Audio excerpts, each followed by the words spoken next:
দাবির হাত তৈরি করে টোকাই ধরলে জনগণ আপনাদেরকে ক্ষমা করবে। দাবির হাত দিয়ে আপনি জাহাঙ্গীর গাজীপুরের কেন কয়েকজন টোকাইকে গ্রেপ্তার করলে আওয়ামী লীগের এই ষড়যন্ত্র পশ্চিম কালো বন্ধ হবে না। বন্ধুরা, আজকে পত্রিকায় দেখলাম 2014 সাল থেকে অবৈধভাবে নির্বাচিত দুর্নীতিগ্রস্ত সন্ত্রাসী মাত্র 43 জন এমপিকে গ্রেপ্তার করেছে। মাত্র 35 জন মন্ত্রীকে গ্রেপ্তার করা হয়েছে। 6 মাসে কি করেছেন জনগণ এখন বলা শুরু করেছে। জনগণ জানতে চায় 6 মাস পার হলো, দয়া করে বিএনপির দাবি ন্যায্য দাবি মেনে নেন, নির্বাচন দেন।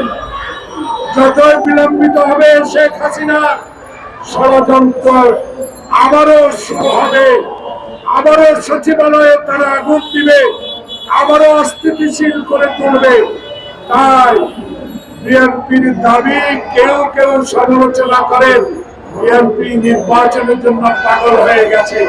প্রিয় বন্ধুগণ, তারেক রহমান ধৈর্য ধরেছে 16 বছর। তারেক রহমানের ধৈর্যের ফল 5 তারিখে ক্ষমতা ছেড়ে দেওয়ার পরও তারেকের নির্দেশে বিএনপি কর্মী নেতারা আওয়ামী লীগের একটি কর্মীর গায়ে হাত উঠায় নেয়। এটাই তারেক রহমানের অহংকার। আমি তারেক রহমানকে ধন্যবাদ জানাবো। ধৈর্য আপনি ধরেছেন, এখন সেই ধৈর্যের ভাগ যদি আওয়ামী লীগের ষড়যন্ত্র সচিবালয়ের নেতারা আবার ষড়যন্ত্র করে ব্যাঘাত সৃষ্টি করে আন্দোলনের কর্মসূচি আগামীকাল থেকে শুরু করব। বাংলাদেশে জনগণের আস্থা অর্জনকারী একটি নির্বাচনের দাবিতে সারা বাংলাদেশে আমরা কর্মসূচি দিব এবং এই ইন্টারিয়াম গভর্নমেন্ট মানুষ যেন বলা শুরু না করে নিরপেক্ষ সরকার চায়, তত্ত্বাবধায়ক সরকার চায়।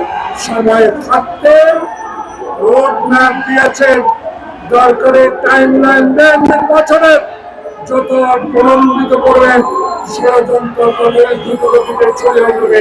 তাই আমার বক্তব্য স্পষ্ট, ইন্টেরিয়াম গভর্নমেন্টের কাছে আমরা আপনাদেরকে সমর্থন করি, আমাদের সমর্থন আপনাদের কাছে আছে।